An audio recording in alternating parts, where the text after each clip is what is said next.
Allahumma salli wa sallim wa barik alaihi. Salatullah salamullah ala taha rasulillah. Salatullah salamullah ala yasin habibillah. Sama-sama. Salatullah salamullah ala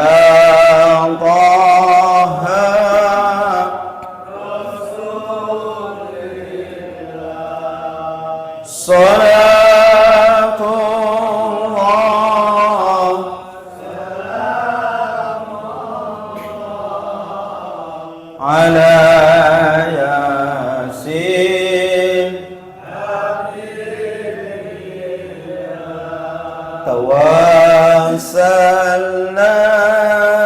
bismillah wa bil hadi rasulillah wa kulli mujab lillah bi'anil badri ya Allah. Salatullah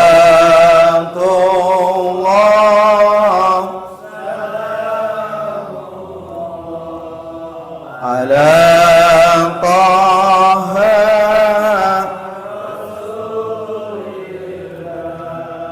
salatullah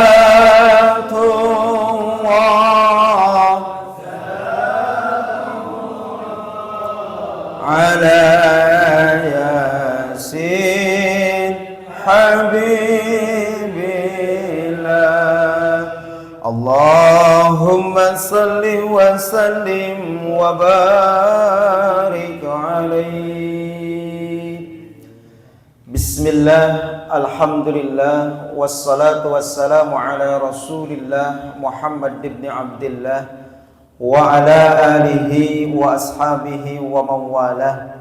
Rabbi shrah li sadri wa yassir li amri wahlul 'uqdatam min lisani yafqahu qawli. Allahumma yassir umurana wa hassil maqasidana wa hassil hajatuna fid dini wad dunya wal akhirah. Allahumma inna nas'aluka ilman nafi'a wa amalan mutaqabbala wa rizqan qasira wa halalan tayyiba wa shifaan min kulli da'a. Allahumma innaka afuwun karim tuhibbul afwa fa'fu anna ya karim. Amin ya Allah ya rabbal alamin. Yang pertama dan yang utama, marilah kita bersama-sama memanjatkan puji syukur kepada Allah Subhanahu wa taala karena atas kudrah dan iradahnya, alhamdulillah pada saat ini kita masih diberikan nikmat iman, nikmat Islam, nikmat sehat dan juga nikmat kesempatan untuk melaksanakan ibadah dan ketaatan kepadanya.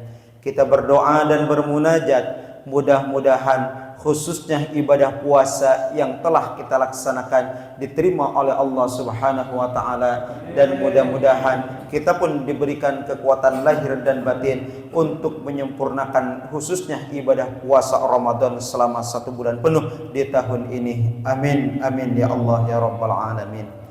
Salawat dan salam semoga tercurah limpahkan kepada habibana wa nabiyana Muhammad sallallahu alaihi wasallam, kepada keluarganya, kepada para sahabatnya, dan semoga tercurah kepada kita selaku umatnya. Amin amin ya Allah ya rabbal alamin.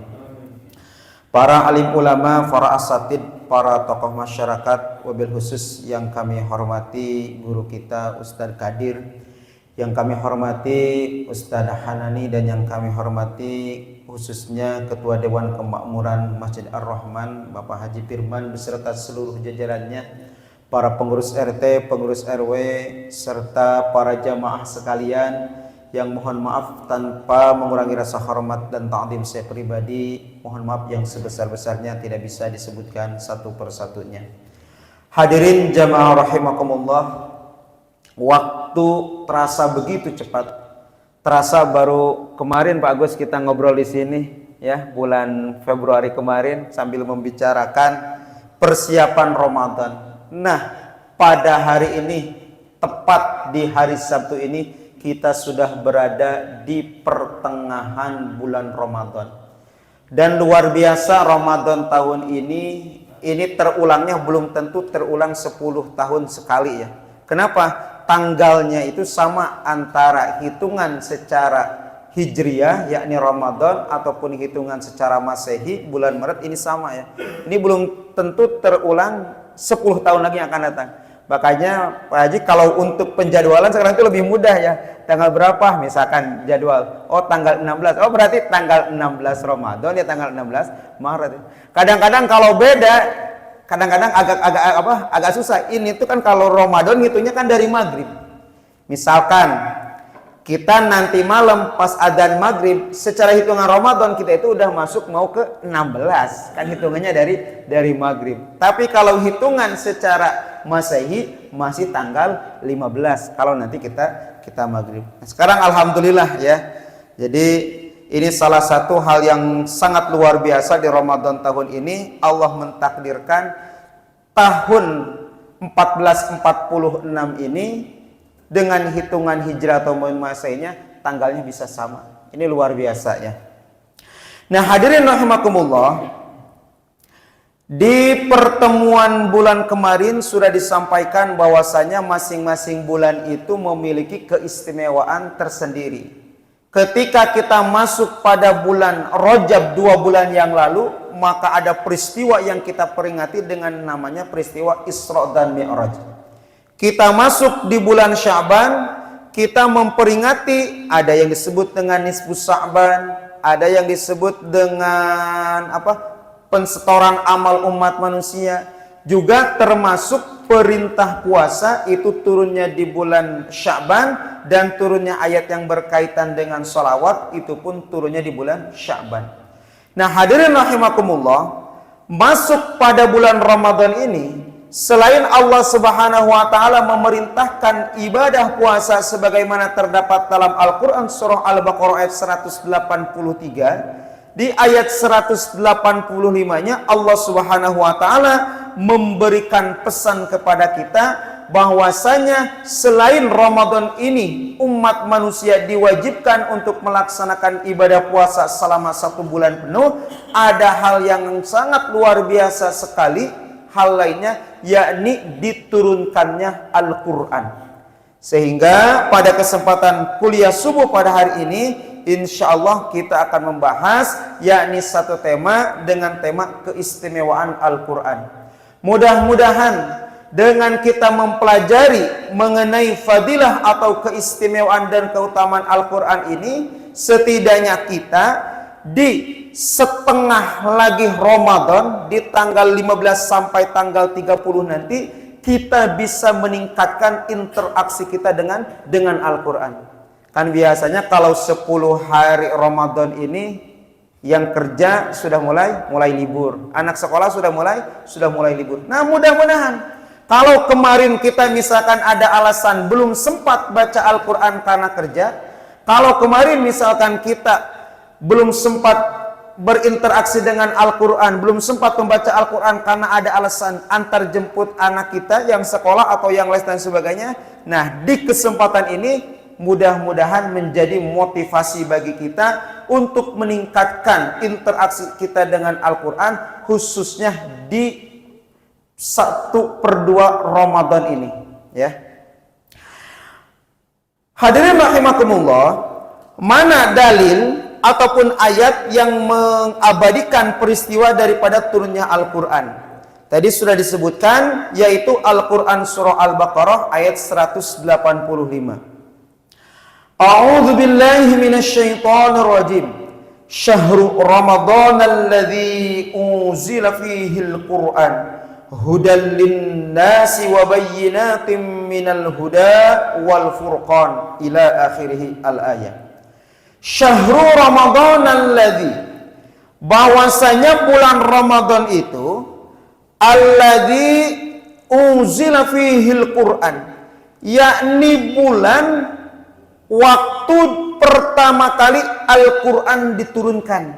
Sehingga menurut catatan para ahli sejarah, setelah dihitung-hitung, ternyata Al-Quran itu pertama kali turun pada tanggal 17 Ramadan. Kalau hitungan Masehinya tepatnya tahun 611 Masehi. Di mana? Yakni ketika Rasulullah Sallallahu Alaihi Wasallam sedang berkhalwat di Gua Hira, yang pada saat itu Rasulullah Sallallahu Alaihi Wasallam kedatangan makhluk Allah yang disebut dengan malaikat Jibril menyampaikan wahyu. Apa wahyu pertama kali yang pertama diterima oleh Rasulullah? Yakni Al-Quran surah Al-Alaq ayat 1 sampai 5. Jadi Al-Quran itu turun tidak persis seperti Al-Quran sekarang. Kalau Al-Quran sekarang kan dimulai dari Al-Fatihah. Al-Fatihah selesai kemudian Al-Baqarah. Al-Baqarah selesai kemudian Ali Imran dan seterusnya. Nah, dulu Al-Quran itu turun secara berangsur-angsur, yang diawali turunnya Al-Quran surah Al-Alaq ayat 1 sampai 5, dan wahyu terakhir yang diterima oleh Rasulullah Sallallahu Alaihi Wasallam bukan surah An-Nas, tapi surah apa? Yakni surah Al-Maidah ayat ketiga. Itu wahyu terakhir. Di mana diterimanya? Yakni diterimanya di padang Arafah ketika Rasulullah Sallallahu Alaihi Wasallam sedang menyampaikan haji yang disebut dengan haji wada. Makanya sampai sekarang disebutlah haji wada itu haji perpisahan. Pertama, perpisahan karena orang-orang yang melaksanakan ibadah haji, rangkaian manasiknya sudah selesai, mau kembali lagi ke tanah air masing-masing. Kedua, haji wada pun bisa bermakna itu haji perpisahan Rasulullah dengan para sahabatnya. Lalu kenapa kok Al-Quran itu disusun tidak berdasarkan turunnya? Memang Al-Quran itu turun secara berangsur-angsur, dan Al-Quran yang sekarang diawali dengan Al-Quran surah Al-Fatihah dan diakhiri dengan surah An-Nas itu berdasarkan petunjuk daripada Allah Subhanahu wa Ta'ala yang telah ditetapkan kepada Nabi Muhammad SAW menurut urutannya. Jadi kan ketika Rasulullah menerima wahyu itu ada yang disebut dengan tim penulis wahyu. Rasulullah ini menerima wahyu langsung kepada tim penulis wahyu itu disampaikan, ya, seperti turun Al-Quran surah Al-Alaq ayat 1 sampai 5 kepada para sahabatnya disampaikan. Karena Rasulullah ini ummi, tidak pernah membaca, tidak pernah menulis, maka sahabatnya lah yang menuliskannya. Seperti itu. Hadirin rahimakumullah, ternyata turunnya Al-Quran diawali dengan Al-Quran surah Al-Alaq ayat 1 sampai 5 ini memberikan pesan dan makna kepada kita. Contoh seperti di ayat pertama. Ketika Jibril pertama kali turun, kemudian kata Jibril kepada Nabi Muhammad, "Iqra." Kata Nabi Muhammad, "Ma ana biqori." Saya ini tidak bisa membaca. "Iqra," kata Jibril. Saya ini tidak bisa membaca. Kemudian kata Jibril, "Iqra bismi rabbikal ladzi khalaq." Apa artinya? Iqra, bacalah. Bismi rabbikal ladzi khalaq, dengan menyebut nama Tuhanmu yang menciptakan. Ini memberikan makna kepada kita ketika kita ingin mencapai sebuah tujuan, ingin mencapai sebuah cita-cita, maka setidaknya ada dua hal yang harus kita lakukan. Satu, apa? Iqra, membaca. Membaca itu bisa tekstual, membaca seperti ini, ada tulisannya, kita baca, itu pun Iqra. Atau kita di media sosial kita, di handphone kita ada pesan masuk, kita baca, itu pun Iqra. Tapi yang paling penting dari sekedar membaca teks ini, yakni membaca realita kehidupan kita. Ketika misalkan banyak terjadi musibah seperti awal Ramadan kemarin, Iqra, baca apa yang terjadi. Memang hakikatnya semua apa yang terjadi itu hakikatnya itu takdir daripada Allah Subhanahu wa taala. Tapi Allah pun menetapkan apa yang disebut dengan sebab akibat. Oh, musibah ini terjadi secara hakikat yakni karena takdir Allah, tetapi secara sebab akibat karena terjadinya ulah manusia. Seperti kan di Puncak kemarin ramai tuh. Akhirnya tempat wisatanya ditutup. Kenapa? Karena menyalahi aturan. Yang awalnya menjadi tanah resapan dibikin menjadi tempat wisata. Pohon-pohonnya kemudian ditebang, digundulin, daya serapnya kurang, akhirnya banjirnya kemana-mana sampai ke Bekasi gitu ya.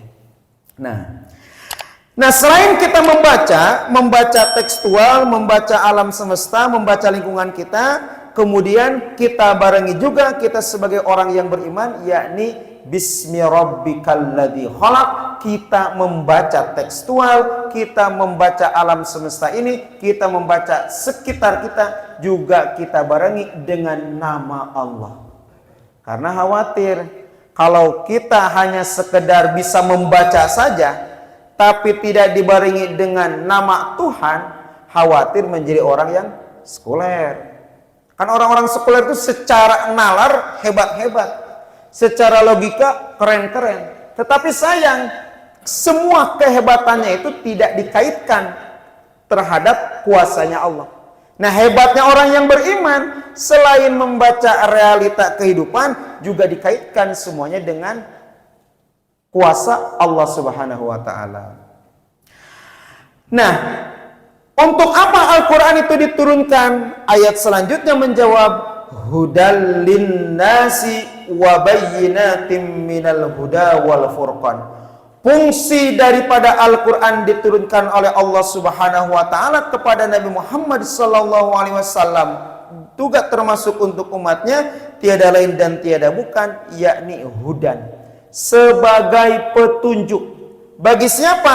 Linnas, bagi umat manusia. Makanya kita ini istimewa oleh Allah Subhanahu wa ta'ala. Nabi kita, Nabi Muhammad sallallahu alaihi wasallam, diberikan kitab namanya Al-Quran. Apa Al-Quran artinya?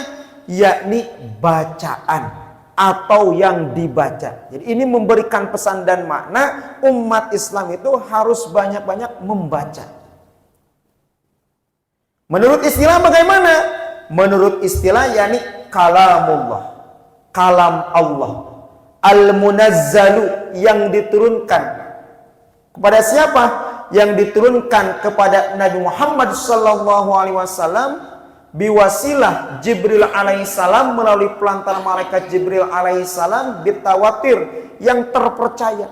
Jadi Al-Quran yang ada saat ini terpercaya keasliannya sama seperti Al-Quran yang pertama kali diturunkan, diwahyukan oleh malaikat Jibril alaihissalam kepada Nabi Muhammad sallallahu alaihi wasallam. Itu sama, tidak ada perubahan satu huruf pun.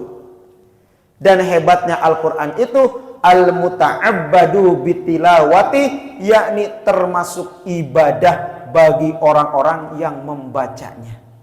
Jadi kalau kita ingin banyak-banyak mendapatkan pahala, khususnya di bulan suci Ramadan ini, bagusnya siang harinya kita kuatkan ibadah puasa kita, dan malam harinya kita kuatkan dengan tadarus membaca Al-Quran. Ya, nanti kalau misalkan di DKM ini ada program, ada kegiatan tadarus, kita ikutin. Ya, bangsa 15 menit, atau misalkan 10 menit, atau misalkan belum sempat 10 menit, setidaknya 5 menit dah. Kita dudukkan dulu diri kita untuk sama-sama membaca Al-Quran. Kalau misalkan kita merasa, aduh, Al-Quran saya belum begitu bisa, belum begitu lancar, setidaknya mendengarkan Al-Quran dah. Kenapa? Karena hal ini pun dicontohkan oleh Rasulullah. Rasulullah Sallallahu Alaihi Wasallam itu adalah orang yang menerima wahyu Al-Quran. Tapi hebatnya, Rasulullah Shallallahu Alaihi Wasallam pun senang mendengarkan bacaan Al-Quran. Baik itu yang dibaca langsung oleh malaikat Jibril alaihissalam, ataupun Rasulullah Shallallahu Alaihi Wasallam senang mendengarkan bacaan Al-Quran yang Al-Quran tersebut dibaca oleh para sahabatnya. Oh. Seperti siapa? Seperti yang terkenal suaranya bagus itu, sahabat yang memiliki suara yang bagus, diantaranya adalah Abu Musa al-Asy'ari. Ya, Qori berarti Abu Musa al-Asy'ari ini kalau bahasa kita. Senang. Ya. Bahkan dalam sebuah riwayat, jamaah rahimakumullah, setingkat Abu Jahal dan Abu Lahab saja yang begitu benci terhadap Rasulullah, yang begitu sangat-sangat memusuhi Rasulullah, di siang harinya mencaci Rasulullah, di siang harinya memfitnah Rasulullah, di siang harinya menebarkan isu-isu yang tidak baik tentang Rasulullah, tetapi hati kecilnya setingkat Abu Jahal dan Abu Lahab saja tidak bisa berkata bohong. Apa? Abu Jahal dan Abu Lahab ini tiap malam dalam sejarah disebutkan suka mendatangi Rasulullah, diam-diam ngintip dan mendengarkan Rasulullah SAW membaca Al-Quran. Coba. Padahal dia itu tidak mengimani Al-Quran, tapi hati kecilnya berkata bahwasanya apa yang dibaca oleh Rasulullah dengan Al-Quran nikmat. Mendatangkan apa? Mendatangkan ketenangan. Nah, pertanyaannya sekarang kita, kira-kira kalau ada orang yang membacakan Al-Quran, apakah hati kita tersentuh atau tidak? Apakah hati kita merasa tenang atau tidak? Jangan sampai seperti ini ya. Ini ada sedikit kisah nyata ya. Ada sedikit kisah nyata, dan Pak Rudi ini terjadinya di masjid tempat saya gitu. Ada orang rumahnya itu dekat masjid, pinggir masjid itu ya. Kan kalau hari Jumat itu udah biasa ya, jam 10 atau setengah 11 sambil marbot bersih-bersih masjid, nyiapin karpetnya, nyiapin tempat duduknya. Biasalah itu kan hal biasa ya, nyetel tilawah. Itu entah tahu kenapa ya. Ketika marbotnya pulang, si speaker yang suara monotonnya sampai diambil, katanya keganggu berisik. Maksudnya kan kalau hari Jumat mah, kecuali kalau misalkan jam 2 malam, kecuali kalau setengah 2 malam nyetel Al-Quran keras, itu kan kita pun memaklumi ini mau Jumatan gitu ya. Atau misalkan kalau misalkan memang tidak suka, biar tidak menimbulkan permasalahan lagi di masa depan, atau misalkan supaya jamaah ini tidak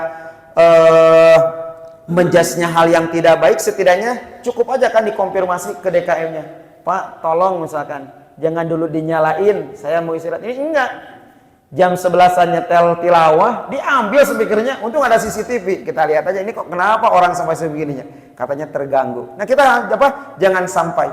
Justru terutama di bulan suci Ramadan ini kita hidupkan dengan suara-suara Al-Quran. Untuk apa? Setidaknya untuk syiar kita. Ya, bangsa sampai jam 9 atau misalkan setengah 10 enak gitu ya. Di masjid ini bacaan Al-Quran, di masjid sana bacaan Al-Quran apa? Saling sahut menyahut. Setidaknya apa? Setidaknya nuansa Ramadan ini nih terasa seperti itu. Nah, sehingga di sini salah satu daripada tujuan utama Allah Subhanahu wa taala menurunkan Al-Qur'an hudal linnas, yakni sebagai petunjuk untuk umat manusia. Makanya hadirin rahimakumullah, Al-Qur'an ini kalau diibaratkan seperti mutiara, itu bagaikan mutiara yang sangat indah. Karena namanya mutiara sangat indah dan sangat mahal harganya, maka mutiara ini orang melihat dari sudut manapun akan terlihat keindahannya. Mutiara, misalkan ada mutiara, dilihat di depan indah, dilihat di samping indah, ya, dilihat di berbagai sudut pun ketika kita melihat mutiara akan tampak keindahannya.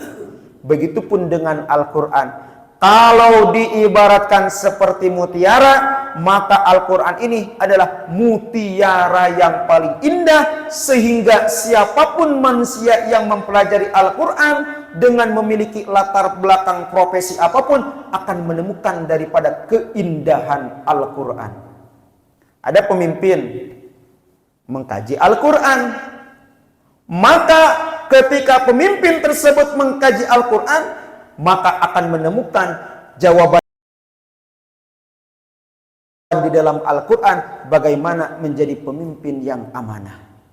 Atau jangan-jangan pemimpin kita yang ngakunya muslim tapi banyak korupsi, jangan-jangan belum mengkaji Quran, jangan-jangan. Ya boleh jadi. Kenapa?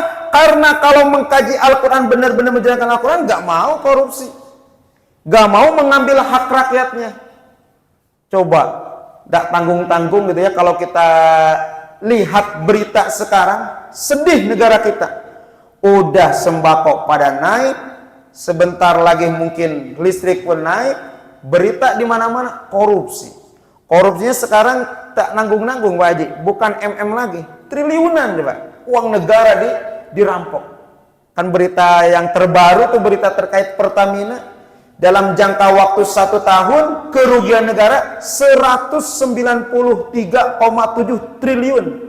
Kali 5 tahun hampir 1000 triliun. Itu 1000 triliun kalau dibangunkan masjid, kalau dibangunkan sekolah, kalau dibangunkan madrasah, kalau dibangunkan pondok pesantren, cukup kayaknya di Indonesia. 1000 triliun, coba bayangkan. Nah, boleh jadi kurang kaji Quran berarti ya, boleh jadi gitu ya. Atau boleh jadi kalau kata bahasa almarhum Zainuddin, dulu katanya sebelum jadi pejabat rajin mengamalkan ayat kursi.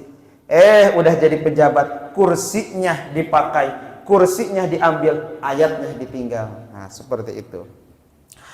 Atau misalkan ada orang yang berprofesi sebagai pendidik, maka dengan mempelajari Al-Quran akan menemukan bagaimana menjadi pendidik yang baik. Orang tua yang mempelajari Al-Quran maka akan menemukan jawaban bagaimana menjadi orang tua yang baik, yang bisa mencetak generasi yang lebih baik, seperti yang dicatatkan dalam Al-Quran surah Luqman, bagaimana hebatnya sosok Luqman ketika mendidik anaknya. Ada lagi ketika orang kaya kemudian membaca dan mengkaji Al-Quran, maka akan menemukan jawabannya bagaimana menjadi orang yang kaya yang penuh syukur, sebagaimana yang dijelaskan dan dicontohkan oleh Nabi Sulaiman alaihissalam kisahnya di dalam Al-Quran. Ketika ada orang yang terkena musibah dan ujian, apakah itu karena bencana atau lain sebagainya, dengan mengkaji Al-Quran maka akan menemukan jawabannya bagaimana caranya supaya bisa bersabar. Apapun profesinya, kalau mengkaji Al-Quran, insya Allah akan menemukan jalan, akan menemukan hudan, akan menemukan petunjuk di dalam kehidupannya. Bahkan kata Abu Bakar As-Siddiq, salah satu ungkapan yang populernya, saking beliau ini sudah melekat dengan Al-Quran sampai berbicara seperti ini. Seandainya tali ikatan unta saya ini hilang, maka aku akan menemukannya di dalam Al-Quran. Sama segitunya nih ungkapan Abu Bakar As-Siddiq. Abu Bakar As-Siddiq punya unta, untanya diikat, ikatannya hilang. Maka kata Abu Bakar As-Siddiq, seandainya ikatan unta ini hilang, maka aku akan menemukan jawabannya di dalam Al-Quran. Nah, Al-Quran pun wabayyinatin minal huda wal furqan. Al-Quran pertama memiliki fungsi sebagai petunjuk bagi umat manusia. Kedua, Al-Quran pun akan memberikan penjelasan-penjelasan dan menjadi petunjuk serta pembeda antara yang hak dan yang batil. Jadi kalau kita mempelajari Al-Quran nanti akan nampak mana hal-hal yang diperbolehkan agama dan harus kita lakukan, dan mana hal-hal yang dilarang oleh agama yang harus kita hindarkan. Kenapa? Karena dijelaskan dalam Al-Quran. Furqan, pembeda antara yang hak dan batil. Lalu berapa lama Al-Quran ini turun? Al-Quran ini turun terbagi menjadi 2 periode. Sehingga di dalam Al-Quran itu kalau kita baca penjelasannya setelah Bismillahirrahmanirrahim itu kan kanan kirinya suka ada penjelasan. Di sebelah kanan ada penjelasan suratnya surat apa, surat keberapa. Di sebelah kirinya dalam kotak kecil suka ada tulisan Makkiyah dan Madaniyah. Ini memberikan pesan dan makna bahwasanya Al-Quran itu diturunkan pada dua periode, yakni ketika Rasulullah SAW berada di Makkah atau Rasulullah SAW sebelum hijrah ke Madinah. Maka ayat-ayat Al-Quran tersebut, surah tersebut disebutlah dengan surah ataupun ayat Makkiyah. Kemudian ketika Rasulullah SAW hijrah ke Madinah atau setelah Rasulullah SAW hijrah ke Madinah, maka ayat-ayat tersebut, surah-surah tersebut disebutlah dengan surah ataupun ayat Madaniyah. Jadi yang jadi patokan itu satu, turunnya di Makkah atau sebelum Rasulullah hijrah, itu Makkiyah. Ya. Madaniyah ketika Rasulullah SAW telah hijrah turunnya di Madinah atau ketika Rasulullah SAW setelah turun di Madinah. Seperti tadi ayat terakhir itu Al-Quran surah Al-Ma'idah ayat 3 itu turunnya di Makkah. Tapi karena terjadi turunnya itu setelah peristiwa Rasulullah SAW hijrah ke Madinah, maka ulama mengkategorikan walaupun turunnya di Makkah itu termasuk kategori yakni ayat Madaniyah. Nah, bagaimana cara membedakan Makkiyah dan Madaniyah? Satu bedanya, kalau ayat-ayat yang turun di Makkah yang disebut dengan Makkiyah itu ayatnya pendek-pendek. Seperti apa? Seperti di juz 30 itu kan pendek-pendek suratnya. Itu rata-rata turunnya di Makkah. Kalau Madaniyah ayatnya suratnya panjang-panjang seperti Al-Baqarah, Ali Imran itu di Madaniyah. Ciri kedua, kalau ayat-ayat Makkiyah itu banyak membahas mengenai ketauhidan. Qul huwallahu ahad. Katakanlah Allah itu esa, Allah itu satu. Oh, berarti itu Makkiyah. Madaniyah lebih banyak menceritakan mengenai kehidupan sosial atau yang disebut dengan hablum minan nas. Nah, itu ya diantara bedanya. Nah, Al-Quran ini turun tepatnya selama 22 tahun, 2 bulan, 22 hari. Para ulama menggenapkan menjadi 23 tahun. Kenapa digenapkan 23 tahun? Karena Rasulullah SAW pertama kali dakwah di Makkah selama 13 tahun, kemudian hijrah ke Madinah dan berdakwah selama 10 tahun, sehingga digenapkanlah menjadi 23 tahun. Hadirin jamaah rahimakumullah, para sahabat itu luar biasa ya. Mereka menjadi contoh dan teladan bagi kita semuanya sebagai umat Islam, terutama di dalam kecintaannya terhadap Al-Quran. Ada sahabat yang rutin dan istiqomah mengkhatamkan Al-Quran itu 1 kali dalam 1 bulan. Berarti dalam 1 hari 1 juz. Nah, jadi kalau misalkan kita mentargetkan Ramadan ini selesai 1 kali khotam, setidaknya hari ini kita sudah masuk surah An-Nahl atau sudah masuk surah Al-Isra, karena Al-Isra awal daripada juz ke-15. Oh. Berarti yang belum sampai surah Al-Isra ditingkatkan lagi. Biar apa? Biar tercapai target kita setidaknya khotam 1 kali di bulan suci Ramadan ini. Bahkan para sahabat itu ada yang mampu mengkhatamkan Al-Quran 1 kali khataman dalam kurun waktu setengah bulan atau 15 hari. Berarti sehari 2 juz. Ya. Ada yang lebih luar biasa lagi, bagaimana? Mampu mengkhatamkan Al-Quran yakni dalam kurun waktu seminggu atau 7 hari. Berarti 1 hari 4 juz setengah, ya 4 juz seperempat itu ya. Ada lagi sahabat yang mampu mengkhatamkan Al-Quran 1 kali dalam waktu 3 hari. Sehari 10 juz Pak Rudi. Masya Allah. Itu mungkin untuk sekarang mungkin ya. Orang-orang yang di rumah tahfidz mungkin ya. Orang yang di pondok tahfidz baru ya. Kalau kita kayaknya belum mampu. Kan hitungannya Al-Quran itu 1 juz itu bacaan sedang antara 25, 30, 35, 40. Bahkan ada yang 45 menit ya. Yang masih belum begitu lancar bisa 1 jam 1 juz itu. Tapi bagi yang sudah lancar ya bisa 20 menit, bisa 25 menit. Enaknya setengah jam. 30 menit 1 juz ya. Itu bacaan sedang, tidak terlalu cepat, tidak terlalu lambat.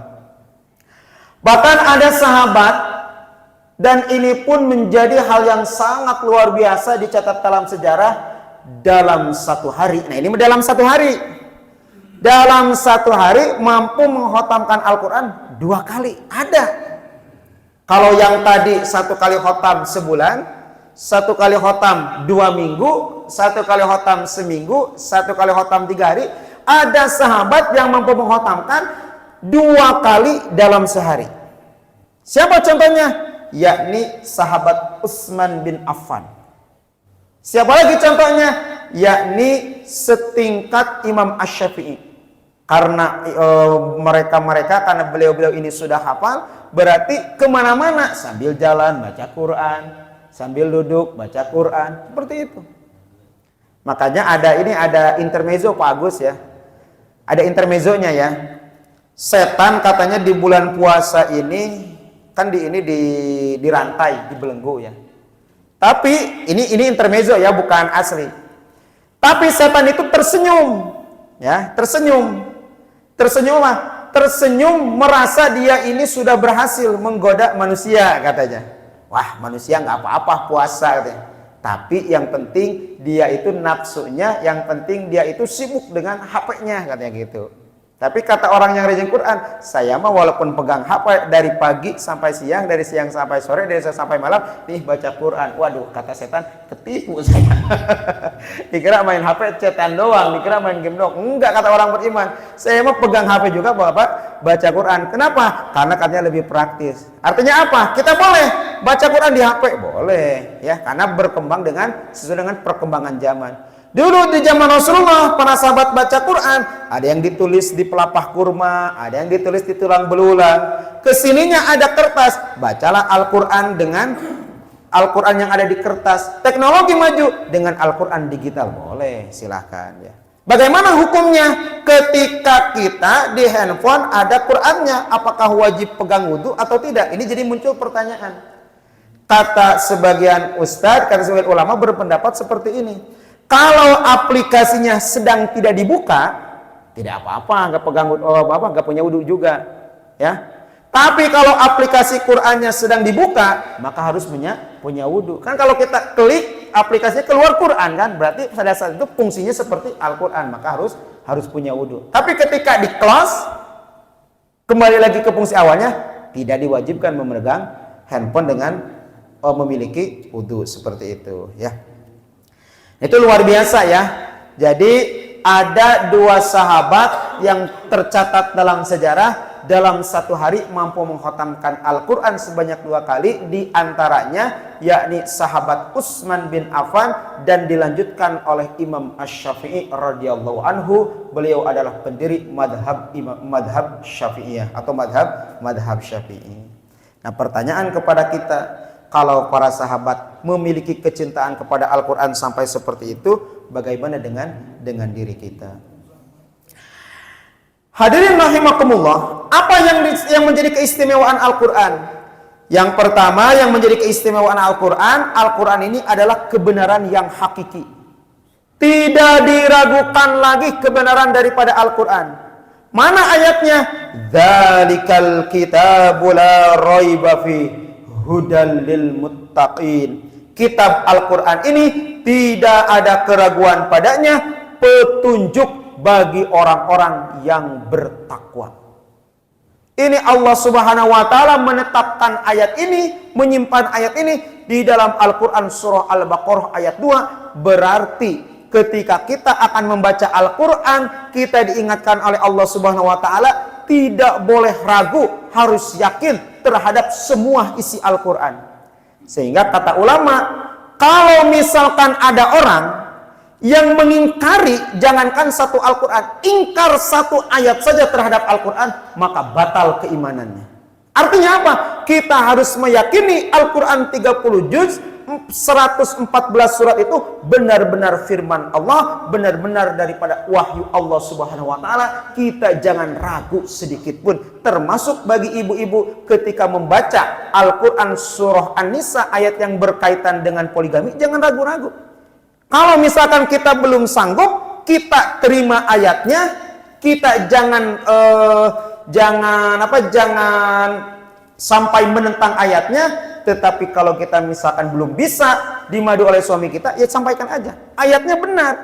Tapi takut apa? Takut tidak bisa adil. Takut hubungan kita jadi tidak harmonis. Gitu aja. Ya. Tapi ayatnya kita wajib menerimanya.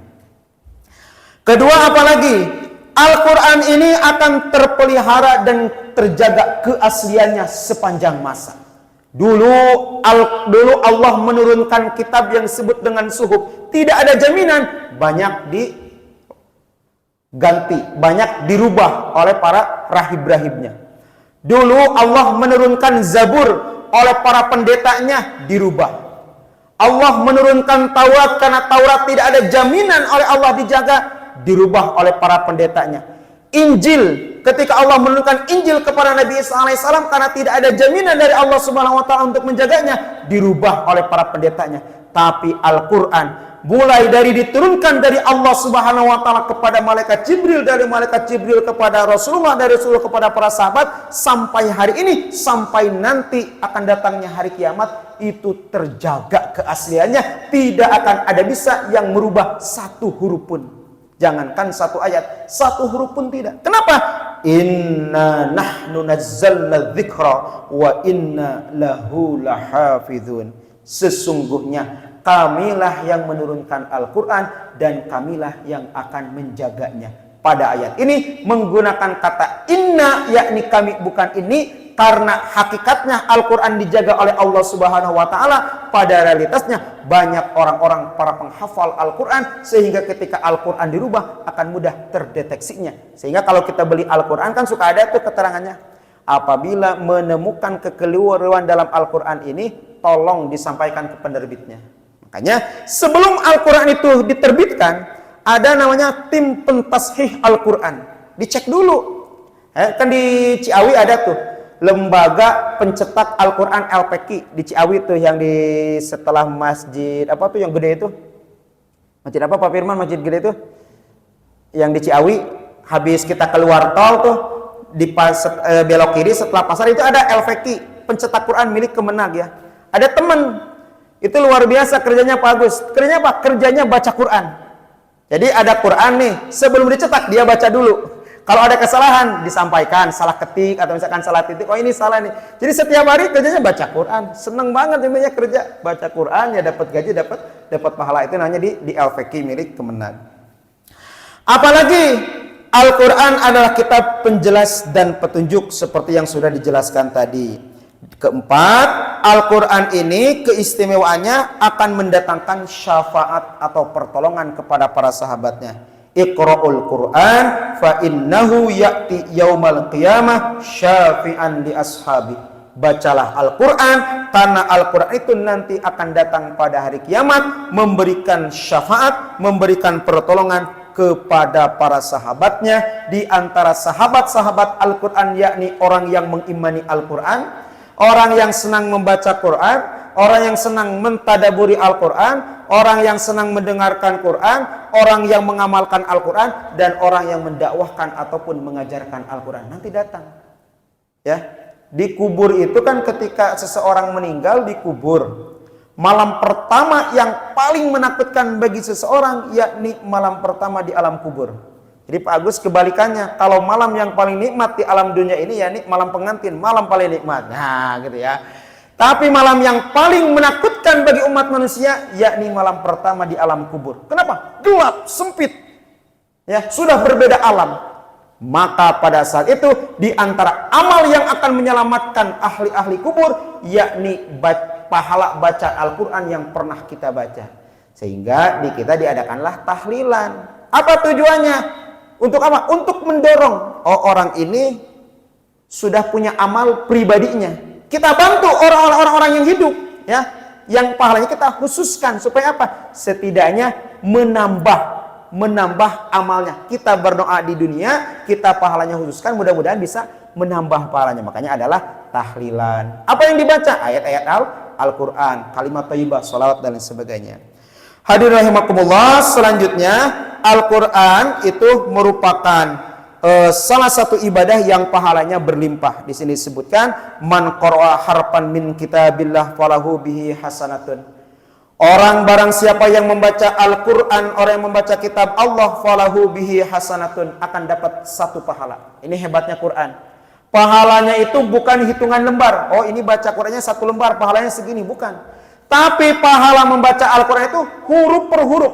Satu huruf kita baca dalam Al-Quran, Bismillahirrahmanirrahim. Tuh, ada berapa huruf? Alif Lam Mim. Di sini disebutkan setiap huruf mendapatkan satu kebaikan, dan setiap satu kebaikan Allah lipat gandakan menjadi 10 kebaikan yang sama. La aqulu alif lam mim. Kalimat alif lam mim itu bukan satu huruf. Walakin alifun harfun wa mimun harfun. Mohon maaf, ini kelewatnya satu nih. Walakin alifun harfun, alif itu satu huruf, walamun harfun, wa mimun harfun, alif satu huruf, lam satu huruf, dan mim pun satu huruf. Sehingga hadirin rahimakumullah, Rasulullah SAW memberikan motivasi kepada kita semuanya, tidak ada alasan bagi kita untuk tidak mengkaji Al-Quran. Kenapa? Dalam riwayat yang lain di sini sebutkan, alladzi yaqra'ul Qur'an wa huwa mahirun bihi ma'as safaratil kiramil barara. Orang yang membaca Al-Quran dan bacaannya itu sudah mahir, sudah fasih, sudah lancar, maka Rasulullah SAW memberikan motivasi disatukan dengan galangan kiramil bararah, para malaikat yang mulia dan suci. Bagi orang yang belum lancar bagaimana? Walladzi yaqra'ul Qur'ana wa yata'u fihi, dan bagi orang-orang yang membaca Al-Quran dan bacaannya masih terbata-bata, fihi, di dalam membacanya, wa huwa alaihi syaqqun lahu ajrani, sehingga orang tersebut merasa susah, merasa berat, merasa kesusahan ketika membaca Al-Quran karena belum begitu lancar. Maka jangan putus asa, karena lahu, bagi orang tersebut, ajroni, akan mendapatkan 2 pahala. 1 pahala membaca Al-Quran, dan kedua yakni pahala belajar daripada Al-Quran. Hadirin rahimakumullah, demikian kuliah subuh yang dapat disampaikan. Terima kasih atas segala perhatian, mohon maaf atas segala kehilapan. Mudah-mudahan dengan nanti malam kita akan mempelajari malam nuzulul Quran, malam diturunkannya Al-Quran, mudah-mudahan menjadi motivasi bagi kita semuanya untuk meningkatkan keimanan kita terhadap Al-Quran, meningkatkan kecintaan kita terhadap Al-Quran, sehingga diri kita, pasangan kita, anak dan cucu kita menjadi orang-orang yang cinta dan ahli Al-Quran. Amin amin ya Allah rabbal alamin. Mudah-mudahan Al-Quran menjadi kitab yang akan menyelamatkan diri kita semuanya. Amin amin ya Allah rabbal alamin. Wallahul muwaffiq ila aqwamit thoriq. Wassalamualaikum warahmatullahi wabarakatuh. Alhamdulillah.